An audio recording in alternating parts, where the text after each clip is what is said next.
today's top boxing news. Okay, we'll start with this. Chantel Cameron, none too pleased to see that Katie Taylor and Amanda Serrano were running it back, saying, "I have waited because I was hoping they would make the right decision, and they haven't, and they probably won't." Chantel Cameron's been saying stuff like this for years about Katie Taylor, just to end up fighting her not once, but twice. A trilogy makes sense when it's one win apiece, not when one fighter has won both fights, Chantel Cameron says after the announcement that Katie Taylor and Amanda Serrano will have a third fight on July 11th. It's just about the money. Katie Taylor stood in the ring after our second fight and talked about having that trilogy fight with me. It's like what Amanda has said about the handshake and agreeing to 3-minute rounds. She's gone back on her word with that. Katie also pulled out of our fight when I accepted all the terms for a third, agreeing to 50% less money and going back to Ireland again. She wanted an easier fight before agreeing to a second fight with Amanda. I don't expect Chantel to be happy about it, but this is a common sense argument. Women boxers don't often come across paydays like the one that Katie Taylor stands to make for boxing Amanda again. It's an offer she can't refuse. So you can say that she went back on her word, but if you were in her shoes, would you have done anything differently? You would have turned down all that money? I don't think so. Chantel continued, "That's why our trilogy never happened. That's what people tend to forget. I accepted half the money from the first 2 fights and agreed to go back to the 3 arena. They weren't expecting me to agree, but when I did agree to all terms, that's when they pulled out of the fight. I got a phone call saying Katie wanted to fight her mandatory.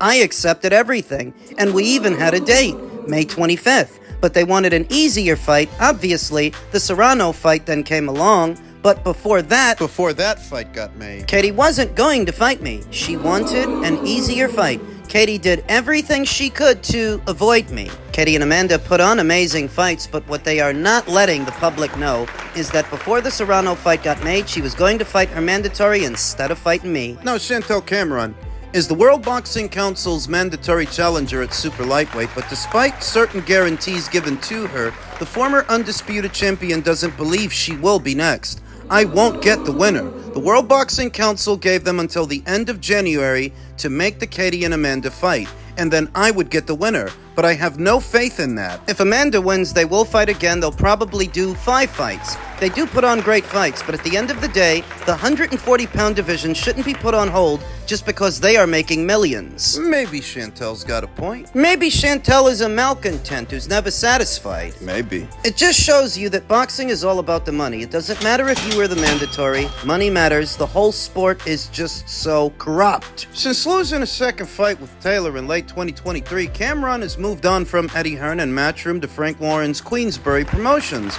With the door being locked on more meaningful fights, Cameron has had to be content with wins over Ilham Mekhaled and Patricia Bergould.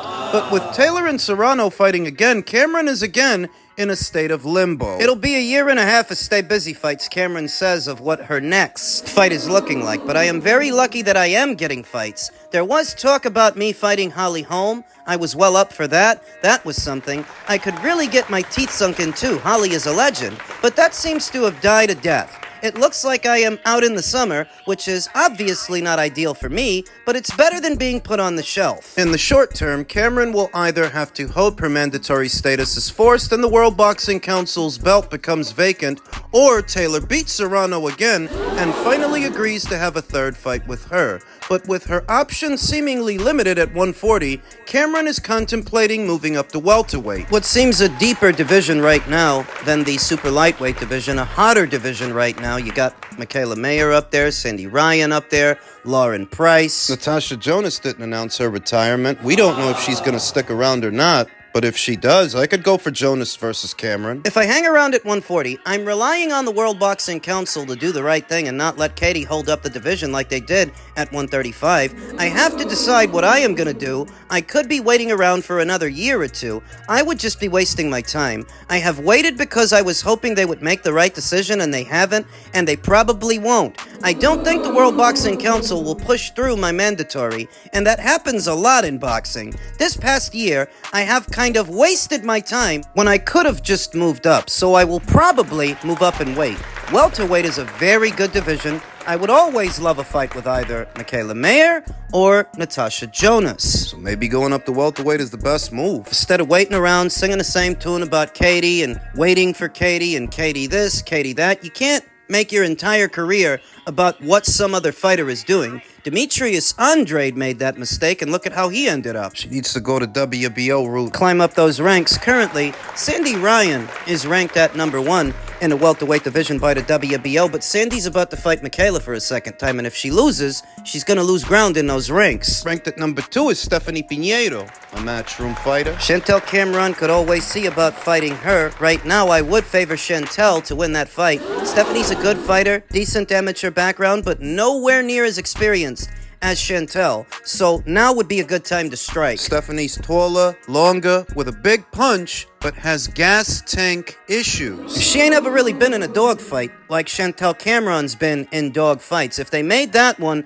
I would favor Chantel Cameron to win it. Perhaps that's somebody that Chantel can pursue. Go through whoever you gotta go through to get a top spot in the WBO and force the fight with Michaela, because one thing Chantel Cameron said that's true is you can't trust the WBC to do their job. They're very sometinded with what mandatories they order. Maybe wasting her time staying at super lightweight, just move up to welter. There's a lot more going on, a lot more opportunity. I get that she's mad, but as a customer, as a consumer, I'm also getting bored with the Katie this, Katie that narrative. Katie made the same decision that any pugilist, any female boxer would have made in that situation. And it just is what it is. Find something else to do.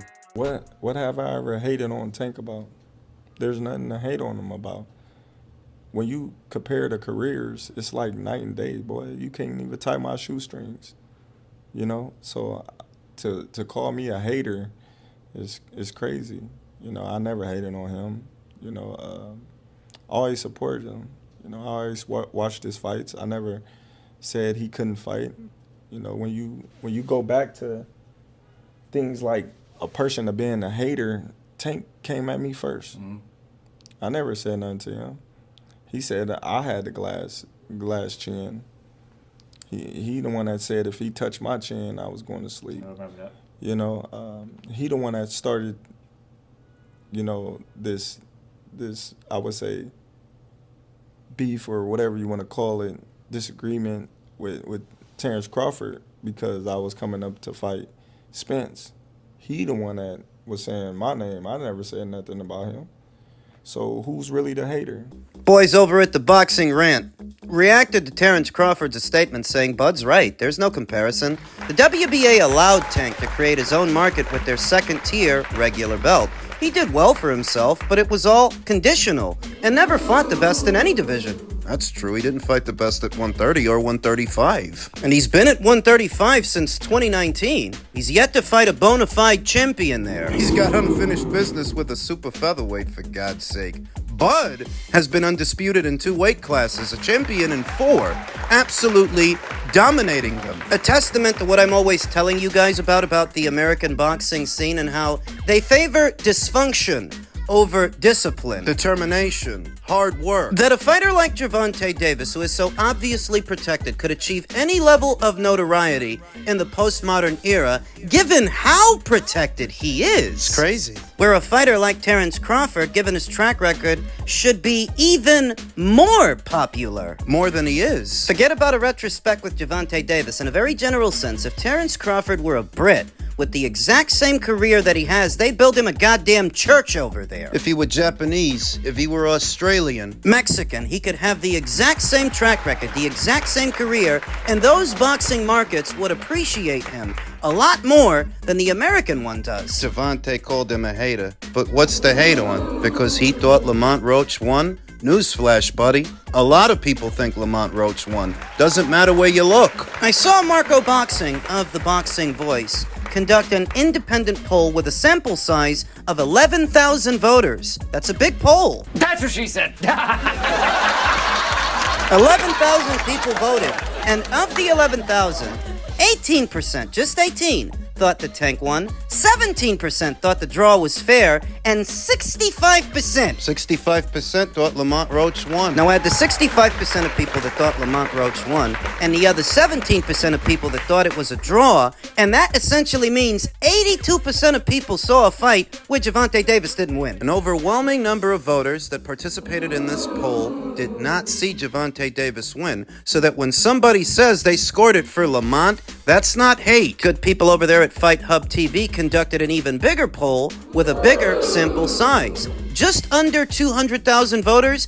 at 187,000. And of the 187,000, 57% of voters thought that Lamont Roach won, 21% thought the draw was fair, and 21% saw Gervonta Davis win it. But it still means the same thing. You could go as far as adding up the 21% of voters that thought Gervonta won to the 21% of voters that thought it was a draw and the draw was fair, and that still wouldn't be more voters. Wouldn't result in more people that saw Lamont Roach win the fight. So when Crawford says he saw the same thing, that's not hate, buddy.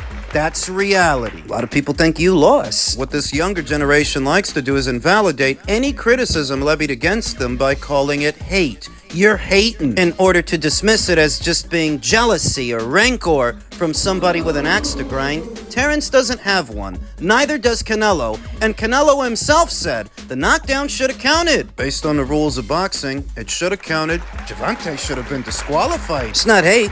It's not jealousy. It's reality. This is how much they gotta bend the rules to keep this guy an unbeaten fighter. Gotta try to bend reality. The lengths they have to go to protect Gervonta Davis's image. I'll say that no top shelf, top tier fighter needs this much assistance. It's not hate.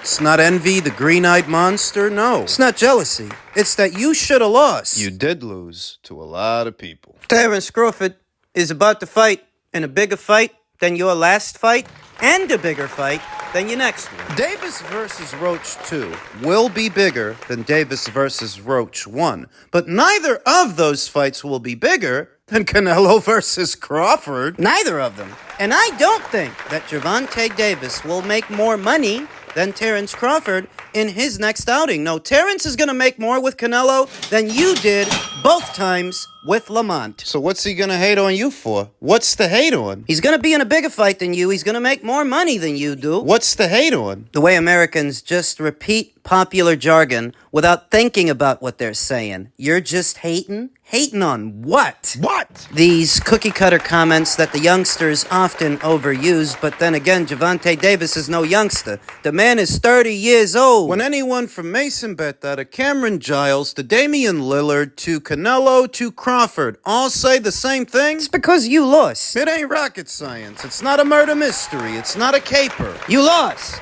That's all it is. Or you should have. So now let's see if you can come back better than you did before to finish the job you were supposed to finish in your last fight. Let's see. Elsewhere in the world of boxing, veteran boxing scribe Julius Julianus, via his sources, says, attention, attention. PBC and Matchroom are very close to finalizing an agreement for Bivol and David Benavidez to face each other this summer. Wait a minute. I thought that Turkey said he wasn't interested in doing this fight. Who says Turkey's the one doing it? This is preliminary news that is immaterial at this time and possible scenarios that could explain this recent rumor, this recent turn of events. Maybe Turkey's not the one doing it. Maybe PBC and Matchroom are doing this fight amongst themselves. Without Turkey. Or maybe it's the way it was a few weeks ago and Turkey was just pulling our leg. Huh? Remember when he said that the Canelo versus Crawford fight was off? All the while, behind the scenes, the fight was on and he was just giving everybody the runaround? Maybe that's the case with this. Maybe when he said he wasn't interested in Bivol versus Benavidez, he was just joshing. What about Michael Eifert? Michael Eifert is actually next in the rotation via the IBF, not David Benavidez via the WBC, though I think you'll find more people want to see Bivol versus Benavidez than Bivol versus Eifert. I want to see Bivol versus Benavidez more than Bivol versus Eifert. So, if what it takes is for Dimitri to drop the red belt to go through with this, I'm not mad. What about the trilogy? The trilogy with Artur Beterbiev? I mean, they can still do that later on in the year. If Dimitri Bivol beats David Benavidez the way I think he's going to beat David Benavidez, you can always do the trilogy with Artur at the start of Riyadh's season, the next one, in the fall. David ain't gonna win that fight. You're thinking to yourself, does this not go against your forecast, your own prediction, that David Benavidez will not fight the winner of that fight? What could have changed his mind? Where the fight is taking place? Maybe David and his team didn't want to box in Saudi. They didn't want it to happen over there. They want it to happen here, in Vegas, because David is a Vegas fighter. What does this fight do commercially if they do get it over the line? I'm still not convinced they will. I think the most that they can hope for is something in the neighborhood of 300,000 pay-per-view buys. Generous estimates. 300,000 seems about right. At an $80 price point? Oh, well, the price point is contingent upon who's at the helm of the promotion. Is it going to be Matchroom? Is it going to be PBC on Amazon? That bit of it, we really don't know yet. Ideally, Dimitri Bivol, having been the one who already beat Canelo Alvarez, the only one who beat Artur Beterbiev, and still is undisputed champion, ideally, it would be his people in control, not David, because David's marquee value in America is not so much that he's the A-side to Dimitri. You literally don't make more money than that guy. That guy made more in his last 2 fights than you made in your 3 pay-per-view appearances, none of which sold anything. So much we don't yet know. The only thing I'm certain of, the only thing I'm sure of, is that if they do fight, Dimitri wins. Even though your forecast about David not fighting the winner of that fight is off? I mean, I'm still not sold that they are gonna fight, but it's good news if they are, because then I get to watch the David Benavidez hype train come to a screeching halt. David don't win that fight. PBC would be gambling what is one of their last flagship fighters by putting David in the ring with Dimitri. They've only got 2 left. David Benavidez on one end and Gervonta Davis on the other. Doesn't have much of a choice, though. If he plans on campaigning as a light heavyweight, the PBC simply don't have the bodies. And your only alternative to this is moving up to cruiser, fighting Zerto for his belts, but Zerto ain't one of your guys either. That would require you to work with Golden Boy. Either way, you're gonna end up working with somebody else, some other promoter. I'm still not sold this is gonna come into fruition. I'm still not convinced this is going to happen, but if it does, it's actually good news. This is what we've wanted from David, isn't it? Instead of hooping and hollering and still crying about the Canelo Alvarez fight that never was, the guy who beat Canelo is right there. Isn't beating him better optics? Isn't beating him better than chasing around Canelo? Well, he's not gonna beat him, but This is good news in its own way. It may not be for undisputed if the IBF strips Dimitri Bivol. And they might. But this is still a damn good fight if they can do it.